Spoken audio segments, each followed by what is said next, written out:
আসসালামু আলাইকুম সবাইকে। আমার দীর্ঘ প্রায় 2 বছর পর আমি আমার এই চ্যানেলে আবার ব্যাক করলাম। সবাইকে আমার পক্ষ থেকে জানাই, আবারও অন্তরস্থল থেকে জানাই আসসালামু আলাইকুম। আশা করি সবাই ভালো আছেন।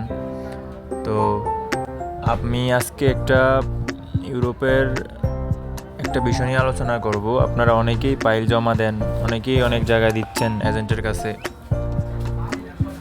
তো ওই পাইল জমা দেওয়ার আগে অবশ্যই আপনারা কিছু জিনিস মাথায় রাখবেন আর কথা ক্লিয়ার করে রাখবেন, সেগুলোই আজকে আমি আলোচনা করতেছি।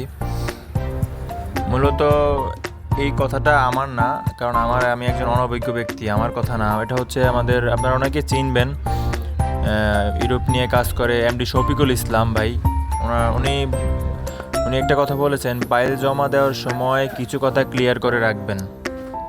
1 নম্বর হচ্ছে অ্যাডভান্স কত, পারমিটের পর কত, পারমিট দিতে না পারলে অ্যাডভান্স ফেরত দিবে কিনা বা কাটবে কত, ভিসা না হলে কত টাকা কাটবে, কাটলেও কোন ক্ষেত্রে কাটবে, এম্বাসির খরচ কার, যদি কোনো কারণে এম্বাসি অ্যাপয়েন্টমেন্ট সময় মতো না দেয় তাহলে কি করণীয়।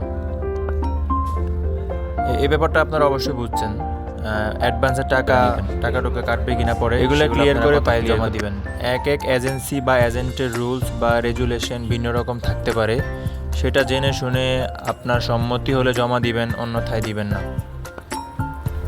শুধু চকচকা ডিমান্ড আর মার্কেটিং দেখে জমা দিলেন, কিছুদিন পর দেখলেন এজেন্টই গায়েব, তখন গ্রুপে গ্রুপে কান্নাকাটি করে লাভ নেই, কারণ আপনি নিজেও ভুল করেছেন।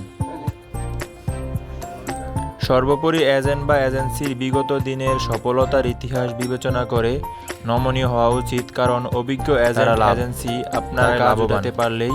তো আমার এই কথাগুলো আপনারা অবশ্যই সবাই দরকার হলে আবার পুনরায় ব্যাক দিয়ে আবার শুনবেন। আসলে ফাইল জমা দিয়ে পরে নিজের সর্বোচ্চ হারিয়ে পরিবারকে সমস্যায় না পেলাই ভালো, ভেবে চিনতে ফাইল দিবেন। আসলে ইউরোপটা এখন বর্তমানে জমা দিলেই যে হয়ে যাবে তা না, তাই সবাই ভেবে চিনতে দিবেন।